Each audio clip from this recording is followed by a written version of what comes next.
James e suonò il campanello. Marta. Oh cavolo, mi ha raggiunta fino a qui, ma adesso ci sei tu con me e non ho nulla da temere. Tranquilla, vado io. Anche James, prima di aprire, guardò attraverso lo spioncino e vide Ugo, esattamente come lo aveva descritto Marta. Non vi è nulla da temere, tesoro, perché il povero Ugo è semplicemente sonnambulo.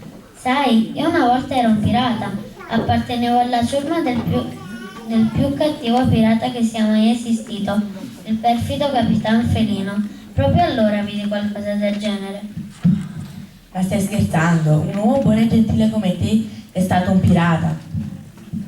Beh, ma ero un pirata buono e non ho mai fatto del male a nessuno. Che bello, un pirata buono. Bravi.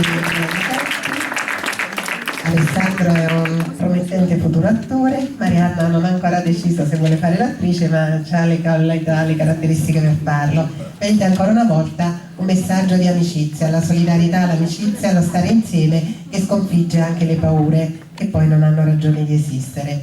Grazie ai bambini. Adesso